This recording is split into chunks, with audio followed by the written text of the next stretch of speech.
இரண்டாவது, பெண்களே தொடர்புகளை துரத்தி கொண்டு இருக்காதீர்கள், துரத்தி செல்லாதீர்கள். தொடர்புகள் போன் எடுத்த உடனே வீட்டுக்காரர்கிட்ட எங்க இருக்கிறீங்க, எங்க இருப்பாரு அவரு, ஒரு போலீஸ்காரரு இல்ல ஒரு ஃபீல்டு ஒர்க்கர் எங்க இருப்பாரு, ஒருத்தர் சொல்லுங்க தெருவில் தான் இருப்பாராம், ஃபீல்டுல எங்க இருக்கிறீங்க, எப்போ வருவீங்க,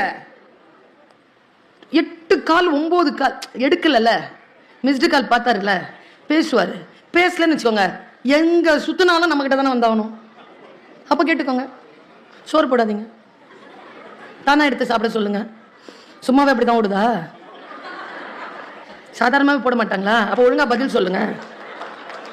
ஒழுங்கா பதில் சொன்னா போடுவாங்களா இல்லையா? இல்ல சுக்கியா சமைப்பாங்களா? கொடுத்து வச்சவங்க நீங்க. தொடர்புகளை துரத்தி செல்லாதீர்கள், இயல்பா இருக்க விடுங்க. ஒரு தெரியல ரெக்கார்டாவது சொல்லலாமான்னு தெரியல, ஆண்களுக்கு 45 வயசுக்கு மேல சீக்கிரமா ஹார்ட் அட்டாக் வருதான். அவங்க அந்த ஹார்ட் அட்டாக் அவங்களுக்கு வரக்கூடாதுன்னு பெண்கள் முடிவு செய்தோம் என்றால் ஒன்னே ஒன்று விஷயத்தை அலோவ் பண்ணுங்க, அவர்கள் நண்பர்களோடு அவர்கள் நேரத்தை செலவழிக்க அனுமதியுங்கள். ஆயுள் கூடும் அவர்களுக்கு. இல்ல நான் சொல்லல, சைக்காலஜி சொல்லுது. இந்த கைத்தட்டின ஆம்பளைங்களுக்கெல்லாம் ஒரு விஷயத்த சொல்றேன், எவ்வளவு வேணாலும் தப்பு பண்ணுங்க, அது பாவம் குற்றம் என்று தெரிந்தால் நிறுத்திக் கொள்ளுங்கள். தொடர்புகளை துரத்தி செல்லாதீர்கள், அது நம்ம கிட்ட இருக்கக்கூடிய நம்ம உறவு. ரொம்ப நுட்பமா ஒரு விஷயத்த சொல்றேன். இது என்ன தெரியுமா, இந்த டிவியில சொல்றதுல ஒரு பிரச்சனை, கட் பண்ணி அதை மட்டும் போடுவாங்களா, அதுக்கு முன்னால நான் என்ன சொன்னேன் அதுக்கு பின்னால என்ன சொன்னேன்றது புரியாது. அது ஒரு அபாயம் தான். அதை நான் இப்ப சொல்றேன் பாருங்களேன். கணவன் மனைவி இருக்கீங்கல்ல, ஹஸ்பண்ட் அண்ட் ஒய்ஃப், 2 பேரும் சேர்ந்தே இருங்க. அதுதான் உங்கள் குழந்தைக்கு நீங்கள் தருகின்ற மிகச்சிறப்பான பரிசு. சரியா? அதுலயும் சொல்றேன், இந்த இளமையாக இருக்கக்கூடிய கணவன் மனைவிமார்களுக்கு சொல்றேன், அம்மா அக்கா சொல்றத நீ புரிஞ்சுக்கோ. ஒன்னே ஒண்ணுதான், 2 பேரும் சண்டை போட்டீங்கன்னா உயிருக்கு பிரச்சனை அப்படின்னும் பொழுது மட்டுமே நீங்க 3வது நபரிடத்தில் பஞ்சாயத்துக்கு போங்க.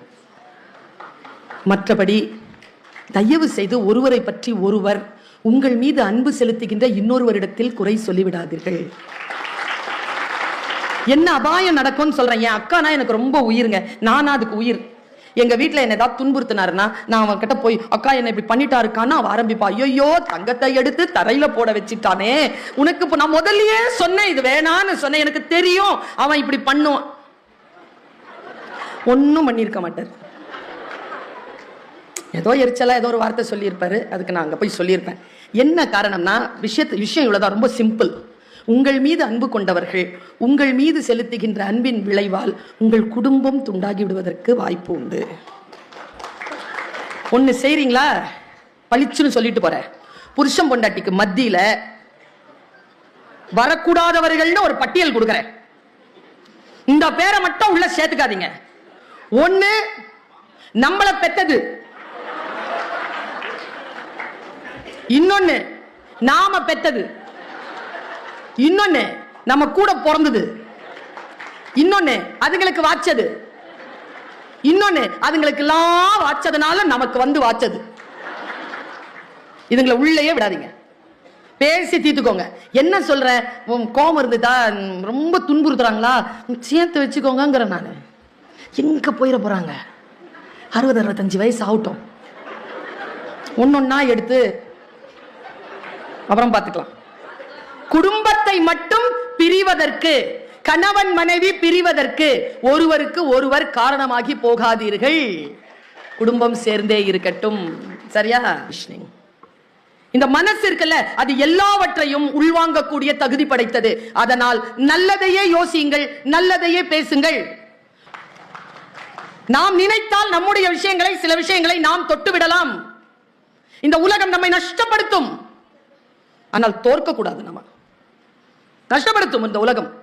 நான் இப்படி சொல்றேன் பாருங்க, நமக்கான வாழ்க்கை நமக்கு வருகின்ற பொழுது அதை முழுமையாக அனுபவிக்க முடியாமல் 3 நிலைகளில் நாம் தடுமாறுகிறோம். ஒன்று வெட்கம், ஒன்று கூச்சம், ஒன்று தாழ்வு மனப்பான்மை.